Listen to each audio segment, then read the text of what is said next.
ਵਾਹਿਗੁਰੂ ਜੀ ਕਾ ਖਾਲਸਾ ਵਾਹਿਗੁਰੂ ਜੀ ਕੀ ਫਤਿਹ। ਸੋ ਵਾਹਿਗੁਰੂ ਜੀ ਦੀ ਅਪਾਰ ਕਿਰਪਾ ਸਦਕਾ ਜੋ ਅਸੀਂ ਆਪਣੇ ਵੱਲੋਂ ਸਾਰੇ ਜਾਣੇ ਮੈਸੇਜ ਦੇਣਾ ਚਾਹੁੰਦੇ ਹਾਂ, ਮੈਂ ਸਭ ਤੋਂ ਪਹਿਲਾਂ ਬੇਨਤੀ ਕਰਾਂਗਾ ਕਿ ਨੌਜਵਾਨ ਭੈਣਾਂ ਵੀਰਾਂ ਨੂੰ, ਮਾਪਿਆਂ ਨੂੰ, ਗੁਰਦੁਆਰਿਆਂ ਦੀਆਂ ਪ੍ਰਬੰਧਕ ਕਮੇਟੀਆਂ ਨੂੰ, ਭੈਣ ਅਨਮੋਲਕਜੋਤ ਕੌਰ ਜੀ, ਤੁਸੀਂ ਕੀ ਸੁਨੇਹਾ ਦੇਣਾ ਚਾਹੁੰਦੇ ਹੋ? ਹਾਂਜੀ ਜੀ ਮੈਂ ਬੇਨਤੀ ਕਰਨਾ ਚਾਹੁੰਦੀ ਹਾਂ ਕਿ ਧਾਰਮਿਕ ਪਲੇਸਿਸ 'ਤੇ ਬੱਚਿਆਂ ਦੇ ਲੈਵਲ 'ਤੇ ਉਹਨਾਂ ਵਾਸਤੇ ਉਪਰਾਲੇ ਕੀਤੇ ਜਾਣ ਹੋਰ, ਕਿਉਂਕਿ ਅੱਜ ਕੱਲ੍ਹ ਦੀ ਯੂਥ ਗੁਰਦੁਆਰੇ ਨਹੀਂ ਜਾਂਦੇ। ਅਗਰ ਆਪਾਂ ਉਹਨਾਂ ਵਾਸਤੇ ਉਪਰਾਲੇ ਕਰਦੇ, ਐਕਟੀਵਿਟੀਜ਼ ਕਰਦੇ ਹਾਂ, ਫਿਰ ਉਹਨਾਂ ਨੂੰ ਹੋਰ ਸਮਝ ਆਊਗੀ ਫਿਰ ਸਿੱਖੀ ਬਾਰੇ। ਉਹ ਫਿਰ ਖੁਸ਼ੀ ਗੁਰਦੁਆਰੇ ਜਾਣਗੇ ਅਤੇ ਸਿੱਖੀ ਜੀਵਨ ਅਪਣਾਉਣਗੇ। ਤਾਂ ਉਹਨਾਂ ਵਾਸਤੇ ਹੋਰ ਸੋਹਣੇ ਉਪਰਾਲੇ ਕੀਤੇ ਜਾਣ। ਸੋ ਜਿਵੇਂ ਭੈਣ ਨੇ ਕਿਹਾ, ਆਸ ਹੈ ਧਾਰਮਿਕ ਜੋ ਪ੍ਰਬੰਧਕ ਕਮੇਟੀਆਂ ਹਨ ਸੋ ਉਹ ਇਸ ਬੇਨਤੀ ਨੂੰ ਜ਼ਰੂਰ ਪ੍ਰਵਾਨ ਕਰਨਗੇ। ਸੋ ਹੁਣ ਆਪਾਂ ਮੈਸੇਜ ਪੁੱਛਦੇ ਹਾਂ ਭੈਣ ਰਮਨਪ੍ਰੀਤ ਕੌਰ ਜੀ ਉਹਨਾਂ ਦੇ ਪਾਸੋਂ। ਮੇਰੀ ਬੇਨਤੀ ਪੈਰੈਂਟਸ ਨੂੰ ਆ ਵੀ ਤੁਸੀਂ ਆਪਦੇ ਬੱਚਿਆਂ ਵਾਸਤੇ ਕਾਫੀ ਕੁਝ ਕਰਦੇ ਹੋ, ਕੰਮ ਤੇ ਜਾਂਦੇ ਹੋ, ਪੈਸੇ ਇਕੱਠੇ ਕਰਦੇ ਹੋ, ਘਰ ਬਣਾਉਂਦੇ ਹੋ, ਬਟ ਬੱਚਿਆਂ ਵਾਸਤੇ ਉਹਨਾਂ ਦੀ ਸਪਿਰਿਚੁਅਲ ਐਜੂਕੇਸ਼ਨ ਵੀ ਬਹੁਤ ਜ਼ਰੂਰੀ ਹੈ। ਤਾਂਹੀਓ ਮੇਰੀ ਬੇਨਤੀ ਇਹ ਹੈ ਵੀ ਤੁਸੀਂ ਬੱਚਿਆਂ ਨੂੰ ਟਾਈਮ ਦਿਓ, ਉਹਨਾਂ ਨੂੰ ਗੁਰਦੁਆਰੇ ਲੈ ਕੇ ਜਾਓ ਤਾਂ ਕਿ ਉਹ ਇੱਕ ਚੰਗੇ ਇਨਸਾਨ ਬਣ ਸਕਣ। ਸੋ ਬਹੁਤ ਧੰਨਵਾਦ ਭੈਣ ਦਾ।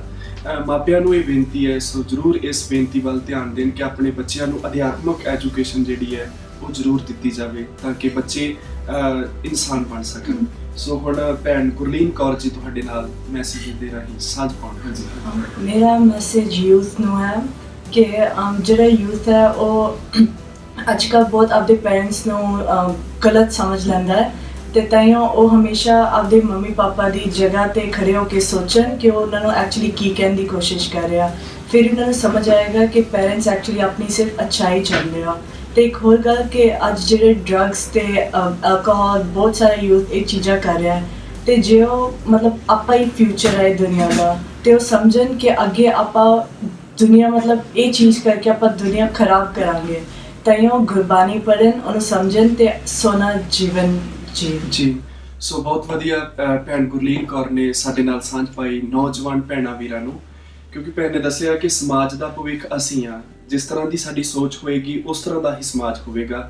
ਸੋ ਪਲੀਜ਼ ਇਸ ਬੇਨਤੀ ਨੂੰ ਜਿਹੜਾ ਹੈ ਉਹ ਨੌਜਵਾਨ ਬੱਚੀਆਂ ਜ਼ਰੂਰ ਸਮਝਣ। ਸੋ ਧੰਨਵਾਦ। ਭੈਣ ਸਿਮਰਨ ਕੌਰ ਜੀ ਹੁਣੀ ਤੁਹਾਡੇ ਨਾਲ ਸਾਂਝ ਪਾਉਣਗੇ। ਹਾਂਜੀ, ਮੇਰਾ ਵੀ ਮੈਸੇਜ ਸਾਰੇ ਨੌਜਵਾਨ ਭੈਣਾਂ ਅਤੇ ਵੀਰਾਂ ਲਈ ਹੈ।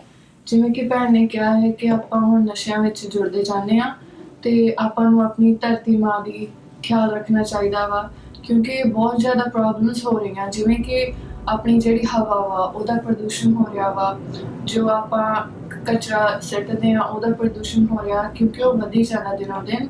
ਅਤੇ ਪਾਣੀ ਦਾ ਵੀ ਪ੍ਰਦੂਸ਼ਣ ਹੋ ਰਿਹਾ ਕਿ ਪਾਣੀ ਬਹੁਤ ਗੰਦਾ ਵਾ ਹੁਣ, ਅਤੇ ਆਪਾਂ ਨੂੰ ਉਸ ਦਾ ਖਿਆਲ ਰੱਖਣਾ ਚਾਹੀਦਾ ਵਾ। ਅਤੇ ਬਾਕੀ ਆਪਾਂ ਨੂੰ ਵੱਧ ਤੋਂ ਵੱਧ ਦਰੱਖਤ ਲਾਉਣੇ ਚਾਹੀਦੇ ਆ, ਕਿਉਂਕਿ ਜੇ ਆਪਾਂ ਆਪਣੇ ਵਾਤਾਵਰਨ ਦੀ ਖਿਆਲ ਨਹੀਂ ਰੱਖਾਂਗੇ ਫਿਰ ਕੌਣ ਰੱਖੂਗਾ। ਸੋ ਆਪਾਂ ਨੂੰ ਵੱਧ ਤੋਂ ਵੱਧ ਯੂਥ ਗਰੁੱਪਸ ਬਣਾਉਣੇ ਚਾਹੀਦੇ ਆ। ਕਾਲਜਾਂ ਵਿੱਚ, ਹਰੇਕ ਕਾਲਜ ਵਿੱਚ ਇੱਦਾਂ ਦੇ ਗਰੁੱਪਸ ਹੋਣੇ ਚਾਹੀਦੇ ਆ ਜੋ ਕਿ ਆਪਣੇ ਵਾਤਾਵਰਨ ਦੀ ਖਿਆਲ ਰੱਖ ਸਕਣ। ਅਤੇ ਬਾਕੀ ਜੇ ਆਪਾਂ ਨਸ਼ਿਆਂ ਵਿੱਚ ਜੁੜ ਰਹੇ ਹਾਂ, ਜੇ ਆਪਣੀ ਨੌਜਵਾਨ ਪੀੜ੍ਹੀ ਆਪਣੀ ਨਸ਼ਿਆਂ ਵਿੱਚ ਜੁੜ ਰਹੀ ਆ, ਫਿਰ ਆਪਾਂ ਨੂੰ ਹੋਰ ਚੀਜ਼ਾਂ ਲੱਭਣੀਆਂ ਚਾਹੀਦੀਆਂ। ਜਿਵੇਂ ਕਿ ਆਪਾਂ ਹੁਣ ਕਿਹਾ ਸੀਗਾ ਵਾਤਾਵਰਨ, ਦਰੱਖਤ ਲਾਉਣੇ ਚਾਹੀਦੇ ਆ, ਜਾਂ ਆਪਾਂ ਨੂੰ ਕਲੀਨਿੰਗ ਕਰਨੀ ਚਾਹੀਦੀ ਆ ਬੀਚਾਂ 'ਤੇ ਜਾਂ ਕਿਤੇ ਵੀ, ਸਕੂਲਾਂ ਵਿੱਚ ਜਾਂ ਕਿਤੇ ਵੀ ਤੁਸੀਂ ਲਾ ਲਓ। ਅਤੇ ਬਾਕੀ ਨਸ਼ਿਆਂ ਨੂੰ ਛੱਡ ਕੇ ਆਪਾਂ ਨੂੰ ਸਪੋਰਟਸ ਵਿੱਚ ਵਧਣਾ ਚਾਹੀਦਾ ਵਾ।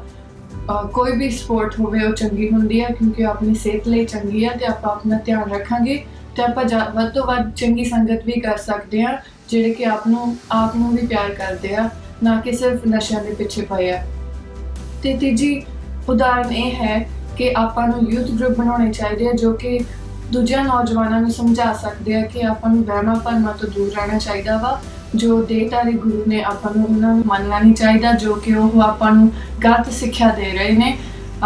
ਪਖੰਡੀ ਬਾਬੇ ਵੀ ਆਪਾਂ ਨੂੰ ਗਲਤ ਰਾਹ ਤੁਰਾ ਰਹੇ ਨੇ, ਸੋ ਆਪਾਂ ਨੂੰ ਉਹਨਾਂ ਨੂੰ ਫੋਲੋ ਨਹੀਂ ਕਰਨਾ ਚਾਹੀਦਾ। ਯੂਥ ਨੂੰ ਬਹੁਤ ਜ਼ਰੂਰੀ ਆ ਯੂਥ ਲਈ ਕਿ ਉਹ ਕ੍ਰਿਟੀਕਲ ਥਿੰਕਿੰਗ ਕਰਨ, ਆਪਣੇ ਪੈਰਾਂ 'ਤੇ ਖੜ੍ਹ ਕੇ ਆਪ ਸੋਚਣ ਵੀ ਇਹ ਜਿਹੜੀ ਚੀਜ਼ ਉਹ ਸੁਣ ਰਹੇ ਨੇ ਜਾਂ ਦੇਖ ਰਹੇ ਨੇ ਕਿ ਉਹ ਸਹੀ ਹੈ ਕਿ ਗਲਤ ਆ। ਤੁਸੀਂ ਸਭ ਤੋਂ ਪਹਿਲਾਂ ਕੰਟਰੋਲ ਕਰ ਸਕਦੇ ਹੋ ਤੁਹਾਡੇ ਕੰਨਾਂ ਵਿੱਚ ਜਿਹੜੀ ਗੱਲ ਜਾ ਰਹੀ ਆ, ਤੁਸੀਂ ਕੰਟਰੋਲ ਕਰ ਸਕਦੇ ਹੋ ਕਿ ਤੁਸੀਂ ਉਹਨੂੰ ਮੰਨਣਾ ਕਿ ਨਹੀਂ ਮੰਨਣਾ। ਬਾਕੀ ਸਭ ਤੋਂ ਇੰਪੋਰਟੈਂਟ ਹੈਗੇ ਆ ਸ਼੍ਰੀ ਗੁਰੂ ਗ੍ਰੰਥ ਸਾਹਿਬ ਜੀ, ਜੋ ਉਹਨਾਂ ਵਿੱਚ ਸਿੱਖਿਆਵਾਂ ਹੈਗੀਆਂ ਵਾ ਉਹ ਤੁਹਾਨੂੰ ਫੋਲੋ ਕਰਨੀਆਂ ਚਾਹੀਦੀਆਂ ਵਾ। ਸੋ ਬਹੁਤ ਵਧੀਆ ਭੈਣ ਸਿਮਰਨ ਕੌਰ ਨੇ ਫਿਜ਼ੀਕਲ ਪੱਖੋਂ ਵੀ ਸਾਨੂੰ ਜਿਵੇਂ ਦੱਸਿਆ ਹੈ। ਸੋ ਖਾਸ ਕਰਕੇ ਇਹਨਾਂ ਵਿਚਾਰਾਂ ਵੱਲ ਜਿਹੜਾ ਯੂਥ ਹੈ, ਜਿਹੜੇ ਨੌਜਵਾਨ ਬੱਚੇ ਨੇ, ਭੈਣਾਂ ਨੇ, ਵੀਰ ਨੇ, ਉਹ ਇਹਨਾਂ ਗੱਲਾਂ ਵੱਲ ਖਾਸ ਤੌਰ ਤੇ ਧਿਆਨ ਦੇਣ, ਕਿਉਂਕਿ ਅਸੀਂ ਸਭ ਕੁਝ ਕਰ ਸਕਦੇ ਹਾਂ, ਬਸ ਸਾਨੂੰ ਤੁਰਨ ਦੀ ਲੋੜ ਹੈ। ਅਸੀਂ ਵੱਧ ਤੋਂ ਵੱਧ ਉਪਰਾਲੇ ਕਰੀਏ, ਕੋਸ਼ਿਸ਼ ਕਰੀਏ। ਕੋਸ਼ਿਸ਼ ਕਰਨ ਨਾਲ ਅਸੀਂ ਸਭ ਕੁਝ ਕਰ ਸਕਦੇ ਹਾਂ। ਦੇਖੋ, ਪਹਿਲਾਂ ਸਾਨੂੰ ਪੜ੍ਹਨਾ ਨਹੀਂ ਸੀ ਆਉਂਦਾ, ਅਸੀਂ ਕੋਸ਼ਿਸ਼ ਕੀਤੀ, ਅੱਜ ਸਾਡੇ ਕੋਲ ਭਾਸ਼ਾ ਦਾ ਗਿਆਨ ਹੈ। ਕੋਈ ਵੀ ਭਾਸ਼ਾ ਲੈ ਲਓ, ਇੰਗਲਿਸ਼ ਦੀ ਭਾਸ਼ਾ ਜਾਂ ਪੰਜਾਬੀ ਦੀ ਭਾਸ਼ਾ ਜਾਂ ਹਿੰਦੀ ਦੀ ਭਾਸ਼ਾ, ਜਿਸ ਭਾਸ਼ਾ ਵੱਲ ਵੀ ਅਸੀਂ ਵਧੇ, ਅਸੀਂ ਕਾਮਯਾਬੀ ਹਾਸਲ ਕੀਤੀ। ਸੋ ਸਮਾਜ ਨੂੰ ਸੋਹਣਾ ਬਣਾਉਣ ਵਾਸਤੇ ਵੀ ਜੇ ਅਸੀਂ ਉਦਮ ਕਰਾਂਗੇ ਤਾਂ ਅਸੀਂ ਬਹੁਤ ਕੁਝ ਵਧੀਆ ਕਰ ਸਕਦੇ ਹਾਂ। ਸੋ ਆਸ ਹੈ ਜੋ ਯੂਥ ਹੈ ਅੱਜ ਕੱਲ੍ਹ ਦਾ, ਪੰਜਾਬ ਦਾ ਜਾਂ ਦੇਸ਼ਾਂ ਵਿਦੇਸ਼ਾਂ ਦਾ, ਹਰ ਕਿਤੇ ਦਾ ਜੋ ਯੂਥ ਹੈ ਉਸ ਗੱਲ ਨੂੰ ਬੜੇ ਧਿਆਨ ਨਾਲ ਸੁਣ ਰਿਹਾ ਹੋਏਗਾ ਤੇ ਸਮਝ ਰਿਹਾ ਹੋਏਗਾ। ਸੋ ਵਾਹਿਗੁਰੂ ਕਿਰਪਾ ਕਰਨ। ਭੈਣ ਜੀ ਦਾ ਧੰਨਵਾਦ। ਹਾਂਜੀ, ਵੀਰ ਰਵਿੰਦਰ ਸਿੰਘ ਜੀ ਹੁਣੀ ਤੁਹਾਡੇ ਨਾਲ ਮੈਸੇਜ ਦੀ ਇੱਕ ਸਾਂਝ ਪਾਉਣਗੇ। ਸੋ ਬੇਨਤੀ ਹੈ ਸਾਰਿਆਂ ਨੂੰ, ਸਾਰੀ ਸਾਧ ਸੰਗਤ ਨੂੰ, ਕਿ ਆਪਾਂ ਨੂੰ ਗੁਰਬਾਣੀ ਨੂੰ ਅਹਿਮੀਅਤ ਦੇਣੀ ਚਾਹੀਦੀ ਹੈ। ਸਿਰਫ ਇਹ ਨਹੀਂ ਕਿ ਆਪਾਂ ਗੁਰਬਾਣੀ ਪੜ੍ਹਨੀ ਹੈ, ਪਰ ਉਸ ਤੋਂ ਵੀ ਜ਼ਰੂਰੀ ਕੀ ਹੈ ਕਿ ਆਪਾਂ ਗੁਰਬਾਣੀ ਵਿਚਾਰ ਕੇ ਉਸ ਨੂੰ ਜੀਵਨ ਵਿੱਚ ਲਾਗੂ ਕਰੀਏ। ਸੋ ਇਹ ਕਿਉਂ ਜ਼ਰੂਰੀ ਹੈ? ਕਿਉਂਕਿ ਗੁਰਬਾਣੀ ਵਿੱਚ ਇੱਕ ਇਹੋ ਜਿਹਾ ਖਜ਼ਾਨਾ ਹੈ ਜੋ ਜਦੋਂ ਆਪਾਂ ਪੜ੍ਹਾਂਗੇ, ਸਮਝਾਂਗੇ, ਫੇਰ ਹੀ ਪਤਾ ਲੱਗੇਗਾ ਕਿ ਉਹਦੇ ਵਿੱਚ ਕੀ ਛੁਪਿਆ ਵਾ। ਉਹਦੇ ਵਿੱਚ ਛੁਪਿਆ ਕਿ ਆਪਣੀ ਜ਼ਿੰਦਗੀ ਜਿਉਣ ਦਾ ਰਸਤਾ ਛੁਪਿਆ ਵਾ। ਸਹੀ ਰਸਤਾ ਕੀ ਹੈ ਆਪਣੀ ਜ਼ਿੰਦਗੀ ਜਿਉਣ ਦਾ? ਦੇ ਵਿੱਚ ਆਪਾਂ ਨੂੰ ਆਪਣੀ ਜੀਵਨ ਦਾ ਮਨੋਰਥ ਵੀ ਲੱਭੇਗਾ ਕਿ ਆਪਾਂ ਇਹ ਜ਼ਿੰਦਗੀ ਕਾਹਦੇ ਲਈ ਜਿਉਂ ਰਹੇ ਹਾਂ, ਕਿਹੜੇ ਕੰਮ ਲਈ ਜਿਉਂ ਰਹੇ ਹਾਂ। ਸੋ ਇਸ ਦੇ ਵਿੱਚ ਇਹ ਪਤਾ ਲੱਗਦਾ ਕਿ ਹਾਂ, ਚੰਗਿਆਈ ਕੀ ਹੈ, ਬੁਰਾਈ ਕੀ ਹੈ, ਗੁਰਬਾਣੀ ਨੂੰ ਪੜ੍ਹ ਕੇ, ਵਿਚਾਰ ਕੇ। ਅਤੇ ਇਹ ਵੀ ਆਪਾਂ ਨੂੰ ਦੇਖਣਾ ਚਾਹੀਦਾ ਕਿ ਉਸ ਜਿਹੜੀ ਵੀ ਕੋਈ ਪੰਕਤੀ ਹੈ ਗੁਰਬਾਣੀ ਦੀ, ਉਸ ਦਾ ਬਾਹਰੀ ਪੱਖ ਕੀ ਹੈ, ਅੰਦਰੂਨੀ ਪੱਖ ਕੀ ਹੈ, ਤੇ ਜਿਹੜਾ ਅੰਦਰੂਨੀ ਪੱਖ ਹੈ ਉਹ ਆਪਣੇ ਤੇ ਕਿੱਦਾਂ ਢੁੱਕਦਾ, ਆਪਣੇ ਮਨ ਤੇ ਕਿੱਦਾਂ ਢੁੱਕਦਾ, ਤੇ ਆਪਾਂ ਇਹ ਸਭ ਸਮਝ ਕੇ ਕਿਵੇਂ ਜ਼ਿੰਦਗੀ ਨੂੰ ਆਪਣੀ ਨੂੰ ਸੁਧਾਰ ਸਕਦੇ ਹਾਂ। ਸੋ ਆਖਿਰ ਤੇ ਬੇਨਤੀ ਹੈ ਕਿ ਆਪਾਂ ਸਾਰੇ ਰਲ ਮਿਲ ਕੇ ਬਾਣੀ ਪੜ੍ਹੀਏ, ਵਿਚਾਰੀਏ ਅਤੇ ਜੀਵਨ ਵਿੱਚ ਲਾਗੂ ਕਰੀਏ। ਸੋ ਬਹੁਤ ਵਧੀਆ ਵੀਰ ਰਵਿੰਦਰ ਸਿੰਘ ਜੀ ਨੇ ਜੋ ਵਿਚਾਰਾਂ ਦੀ ਸਾਂਝ ਪਾਈ ਕਿ ਗੁਰਬਾਣੀ ਪੜ੍ਹੀਏ, ਵਿਚਾਰੀਏ ਤੇ ਪਲੱਸ ਜੀਵਨ 'ਚ ਅਪਣਾਈਏ। ਮੈਂ ਸਮਝਦਾ ਜਿਹੜੀ ਵੀਰ ਜੀ ਨੇ ਗੱਲ ਕੀਤੀ ਹੈ, ਅਸੀਂ ਕਹਿੰਦੇ ਹਾਂ ਅਸੀਂ ਸਿੱਖ ਹਾਂ। ਸਿੱਖ ਦਾ ਮਤਲਬ ਵੀ ਇਹੀ ਹੈ, ਸਿੱਖਣਾ, ਸਿਖਾਉਣਾ ਤੇ ਪਲੱਸ ਜੀਵਨ 'ਚ ਕਮਾਉਣਾ। ਸਿੱਖੀ ਦਾ ਨਾਂ ਹੈ। ਸੋ ਜਿਵੇਂ ਵੀਰ ਜੀ ਨੇ ਗੁਰਬਾਣੀ ਦੇ ਬਾਰੇ ਗੱਲ ਕੀਤੀ ਹੈ, ਮੈਂ ਇਹੀ ਸਾਰਿਆਂ ਦੇ ਚਰਨਾਂ ਵਿੱਚ ਹੱਥ ਜੋੜ ਕੇ ਬੇਨਤੀ ਕਰਦਾ ਹਾਂ ਕਿ ਬਾਣੀ ਨੂੰ ਅਸੀਂ ਧਿਆਨ ਨਾਲ, ਪਿਆਰ ਨਾਲ, ਅਰਥਾਂ ਸਮੇਤ ਪੜ੍ਹੀਏ।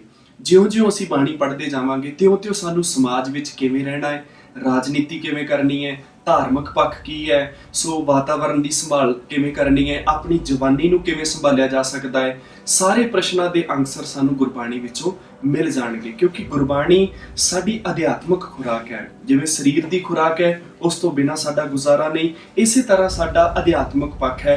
ਅਧਿਆਤਮਿਕ ਪੱਖ ਜਦੋਂ ਅਸੀਂ ਬਾਣੀ ਨੂੰ ਲੈ ਕੇ ਚੱਲਾਂਗੇ ਤਾਂ ਅਸੀਂ ਮਤਲਬ ਸ੍ਰੇਸ਼ਟ ਹੋਵਾਂਗੇ, ਲੋਕ ਸਾਡੇ ਤੇ ਮਾਣ ਮਹਿਸੂਸ ਕਰਨਗੇ, ਸੋਹਣੇ ਕਾਫਲੇ ਬਣਨਗੇ ਸਮਾਜ ਦੇ ਵਿੱਚ। ਫਿਰ ਅਸੀਂ ਵਹਿਮਾਂ ਭਰਮਾਂ, ਅੰਧ ਵਿਸ਼ਵਾਸਾਂ ਦੇ ਵਿੱਚ ਨਹੀਂ ਪਵਾਂਗੇ। ਇੱਕ ਹੋਰ ਬੇਨਤੀ, ਧਾਰਮਿਕ ਪੱਖੋਂ ਬਹੁਤ ਵੱਡੇ ਪੱਧਰ ਤੇ ਸ਼ੋਸ਼ਣ ਹੋ ਰਿਹਾ ਹੈ, ਆਰਥਿਕ ਪੱਖੋਂ ਰੱਜ ਕੇ ਲੁੱਟਿਆ ਜਾ ਰਿਹਾ ਹੈ। ਵਹਿਮਾਂ ਭਰਮਾਂ, ਅੰਧ ਵਿਸ਼ਵਾਸਾਂ ਦੇ ਵਿੱਚ ਪਾ ਕੇ ਕਈ ਸਿੱਖ ਹੀ ਗੁੱਸਾ ਕਰਦੇ ਨੇ ਜਦੋਂ ਗੁਰਮਤਿ ਦੀ ਗੱਲ ਸੁਣਦੇ ਨੇ। ਸੋ ਇਸ ਕਰਕੇ ਸਾਰੇ ਸਿੱਖਾਂ ਨੂੰ ਬੇਨਤੀ ਹੈ ਕਿ ਆਪ ਬਾਣੀ ਪੜ੍ਹੋ, ਵਿਚਾਰੋ, ਸਮਝੋ ਤੇ ਜੋ ਕੁਝ ਗਲਤ ਹੈ ਉਸ ਗਲਤ ਸੋਚ ਨੂੰ ਆਪਣੇ ਜੀਵਨ ਚੋਂ ਦੂਰ ਕਰੋ ਤੇ ਕੋਸ਼ਿਸ਼ ਕਰੋ ਉਹਨਾਂ ਗਲਤ ਗੱਲਾਂ ਤੋਂ, ਜੋ ਗਲਤ ਵਿਚਾਰਾਂ, ਜੋ ਗਲਤ ਥਿੰਕਿੰਗ ਸਮਾਜ ਵਿੱਚ ਪ੍ਰਚਲਿਤ ਕੀਤੀ ਜਾ ਰਹੀ ਹੈ, ਫੈਲਾਈ ਜਾ ਰਹੀ ਹੈ ਗੰਦਗੀ ਵਿਚਾਰਾਂ ਵਾਲੇ ਪੱਖੋਂ, ਉਸ ਗੰਦਗੀ ਤੋਂ ਤੁਸੀਂ ਸਾਰਿਆਂ ਨੂੰ ਸੁਚੇਤ ਕਰ ਸਕੋ। ਸੋ ਵਾਹਿਗੁਰੂ ਕਿਰਪਾ ਕਰਨ।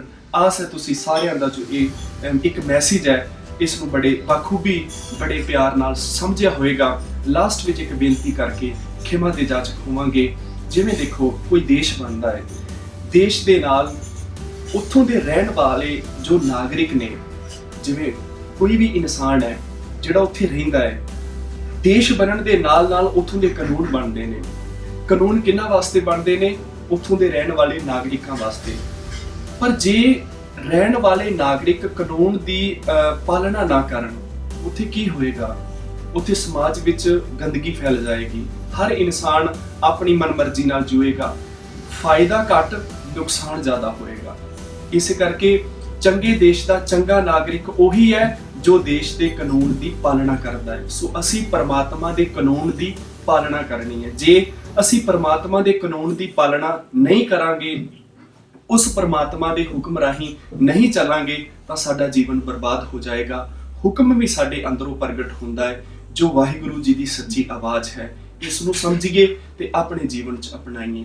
ਇਹੀ ਗੁਰਬਾਣੀ ਦਾ ਮਕਸਦ ਹੈ। ਵਾਹਿਗੁਰੂ ਕਿਰਪਾ ਕਰਨ। ਸੋ ਸਮੁੱਚੀ ਟੀਮ ਵੱਲੋਂ ਸਾਰਿਆਂ ਦਾ ਧੰਨਵਾਦ। ਤੁਸੀਂ ਸਾਨੂੰ ਵਕਤ ਦਿੱਤਾ, ਵਕਤ ਦੇ ਕੇ ਸਾਰਿਆਂ ਦੀਆਂ ਬੇਨਤੀਆਂ ਜਿਹੜੀਆਂ ਉਹ ਸੁਣੀਆਂ ਨੇ। ਸਤਿਗੁਰੂ ਸਭਨਾਂ ਤੇ ਕਿਰਪਾ ਕਰਨ। ਆਓ ਸਾਂਝ ਪਾਈਏ। ਵਾਹਿਗੁਰੂ ਜੀ ਕਾ ਖਾਲਸਾ, ਵਾਹਿਗੁਰੂ ਜੀ ਕੀ ਫਤਿਹ।